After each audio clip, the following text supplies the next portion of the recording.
নমস্কার বন্ধুরা, আজকে আমি চিংড়ি মাছ দিয়ে লাউ পাতা বাটা করব। তার জন্য এখানে আমি লাউ পাতা নিয়েছি। লাউ পাতাগুলো এখন কিন্তু বাজারে প্রচুর কচি কচি লাউ পাতা পাওয়া যাচ্ছে।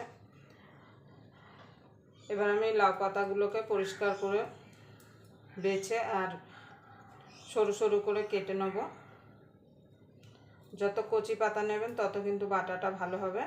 আমি চিংড়ি মাছ দিয়ে লাউ পাতাটা বাটছি, আপনারা কিন্তু শুধু লাউ পাতাটা বাটতে পারেন। গরম ভাতের সঙ্গে খেতে কিন্তু দুর্দান্ত লাগে। আপনারা হয়তো আমার থেকে ভালো হয়তো লাউ পাতা বাটা করতে পারেন, কিন্তু আমি কিভাবে চিংড়ি মাছ দিয়ে লাউ পাতা বাটাটা করি তার জন্য আপনারা পুরো ভিডিওটা দেখবেন। আশা করি আপনাদের ভালো লাগবে।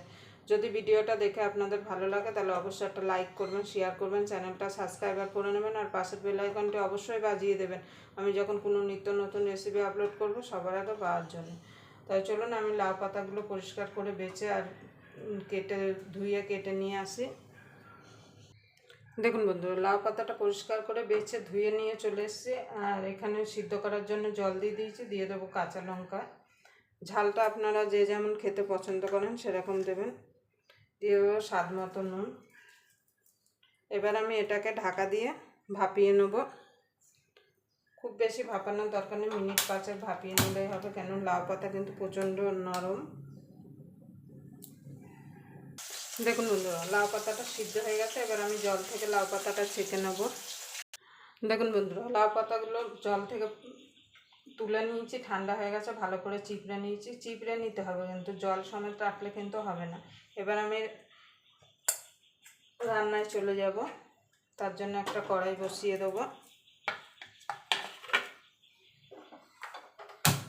কড়াইটা গরম হওয়া পর্যন্ত অপেক্ষা করব। দেখুন বন্ধুরা, দিয়ে দেবো সর্ষের তেল।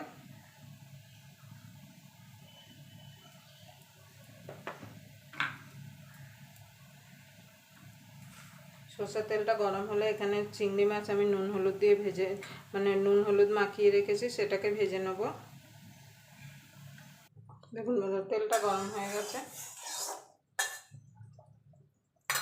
এবার চিংড়ি মাছটা ভেজে তুলে নেব।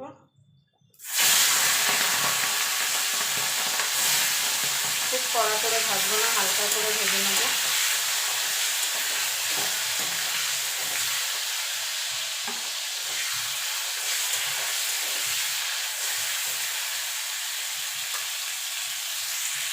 দেখুন বন্ধু, চিংড়ি মাছটা তুলে নিয়েছি। এই তেলে দিয়ে দেবো কালো জিরা, দিয়ে দেবো রসুন। এখানে আমি 10-12 কোয়া রসুন দিয়েছি। রসুনটা যতটা বেশি দেবেন তত কিন্তু খেতে ভালো লাগবে। এবার রসুনটা আর কালো জিরেটা একটুখানি ভাজা ভাজা করে নেব। যখন রসুন আর কালো জিরে দিয়ে সুন্দর একটা গন্ধ বেরিয়ে আসবে তখন লাউ পাতাটা দিয়ে দেবো। এবার লাউ পাতাটা দিয়ে দেবো।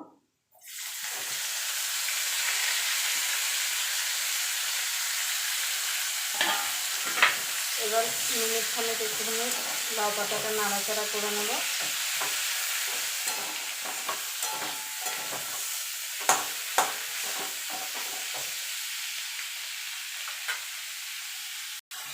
দেখুন বন্ধু, লাউ পাতাটা ভাজা ভাজা হয়ে গেছে। এবার গ্যাসটা নিভিয়ে দেবো। এবার ঠান্ডা হলে আমি মিক্সিতে দিয়ে পেস্ট করে নেব। আপনারা চাইলে শিলনোড়ায় বেটে নিতে পারেন। দেখুন বন্ধুরা, লাউ পাতাটা ঠান্ডা হয়ে গেছে। যে চিংড়ি মাছটা ভেজে রেখেছিলাম সেটা দিয়ে দেবো। দেখুন বন্ধুরা, চিংড়ি মাছটা দিয়ে দিয়েছি। এবার লাউ পাতাটা দিয়ে দেবো। জল ছাড়া কিন্তু এটা পেস্ট করতে হবে। জল ছাড়া আমি এটাকে পেস্ট করে নিয়ে আসব।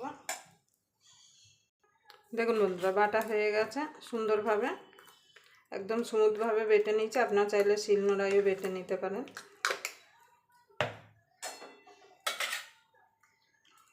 এবার গ্যাস ধরিয়ে কড়াই বসিয়ে দেবো।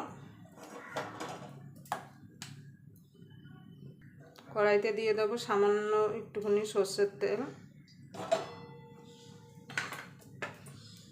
এই লাউ পাতাটা কিন্তু সর্ষের তেলেই করবেন, তাহলে কিন্তু খেতে বেশি ভালো লাগবে। এবার তেলটা গরম হওয়া পর্যন্ত অপেক্ষা কর। দেখুন বন্ধু, তেলটা গরম হয়ে গেছে। দিয়ে দেবো একটা শুকনো লঙ্কা ছিঁড়ে। দিয়ে দেবো সামান্য একটুখানি কালো জিরে। এবার লাউ পাতা বাটাটা দিয়ে দেবো।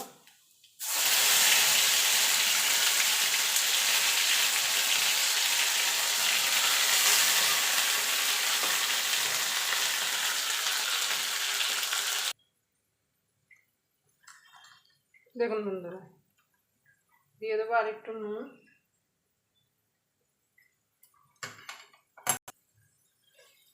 দিয়ে দেবো 2-1 দানা চিনি। চিনিটা আপনারা নাও দিতে পারেন। এবার এটাকে ততক্ষণ রান্না করে নেবো যতক্ষণ জল না শুকিয়ে যাচ্ছে আর কড়াই থেকে ছেড়ে না আসছে। আপনারা অবশ্যই এইভাবে একবার লাউ পাতা চিংড়ি মাছ দিয়ে বাটা খেয়ে দেখবেন। এরকম চিংড়ি মাছ দিয়ে লাউ পাতা বাটা থাকলে কিন্তু গরম ভাতের সঙ্গে আর কোনো কিছু লাগবে না, শুধু এই দিয়েই ভাত খেয়ে ওঠা যাবে। আপনারা চিংড়ি মাছ ছাড়াও কিন্তু করতে পারেন, খেতে কিন্তু দারুণ লাগে চিংড়ি মাছ ছাড়াও। দেখুন বন্ধুরা, হয়ে গেছে। সামান্য একটুখানি কাঁচা সরষের তেল দিয়ে দেবো উপর থেকে, একটুখানি 1 চামচ মতো। দেখুন কড়াই থেকে ছেড়ে আসছে আর পাশ থেকেও দেখুন তেল বেরিয়ে আসছে। এবার আমি নামিয়ে দেবো।